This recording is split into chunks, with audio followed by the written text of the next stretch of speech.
giật là nào nè, ông giật nói năng à. Và hello cho tất cả mọi người, hôm nay thì Pep Vlog với xin các bạn hát một bài ca khúc Bài Dân Ca Cho Đai, thì còn anh Thiết David đánh đàn Bài Dân Ca Cho Đai mọi người nhé. Nói chung thì Pep Vlog hát Bài Dân Ca Cho Đai cũng hay bằng ai mọi người. Hôm nay thì chủ nhật thì anh em mình chơi thì hát một bài ca khúc. Bây giờ thì Pep hát một bài Dân Ca Cho Đai, anh Thiết David các bạn đánh đàn nha, mọi người lắng nghe nhé. Chuẩn bị ok Mọi người lắng nghe nhé.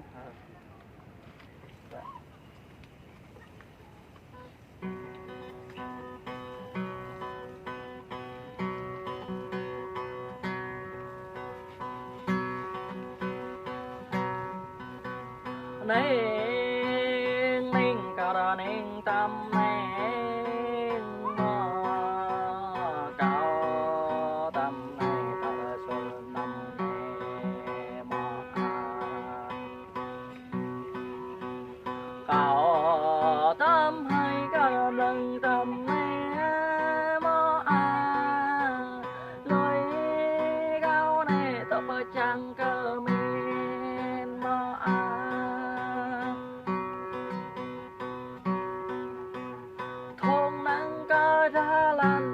chẳng bao sang la mò răng nắng cao này ta bộ mình tờ non mò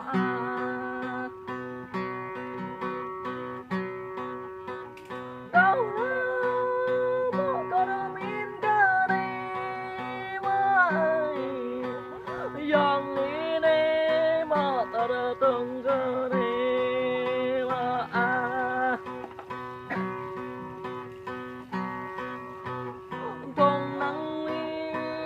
là tội chẳng mình đây là mò nguy năng bơ play tội sương tây bơ sang mê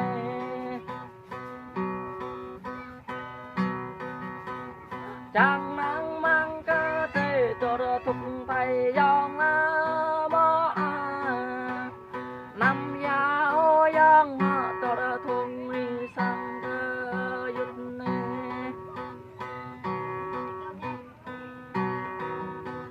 câu mò có đâu ý đây mò hơi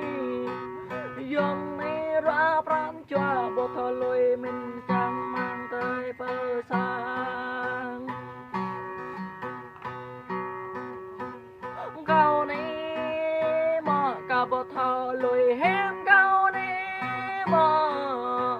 lùi nâng ra ở nâng có ra chẳng tới sang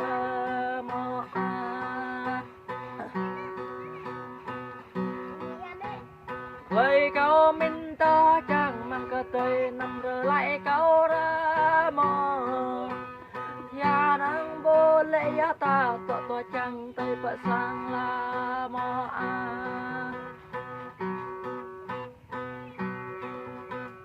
câu lơ mò tờ rô lắng cơ mình lơ mò hơi dòng y năng to này cả to che to bò la lời phiền cao ra thông chẳng phải số cầm hay là môi ra kle ne ca tho tùm to lưng cơ nung là mò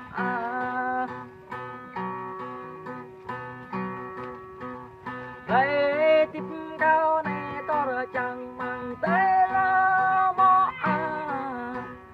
ra kle ne to vợ bộ to kle mình cao là mò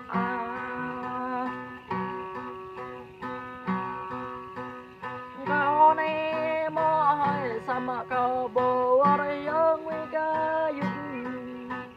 ta thương nhớ chẳng mò cơ dứt lúa ô mò nam sơ ô.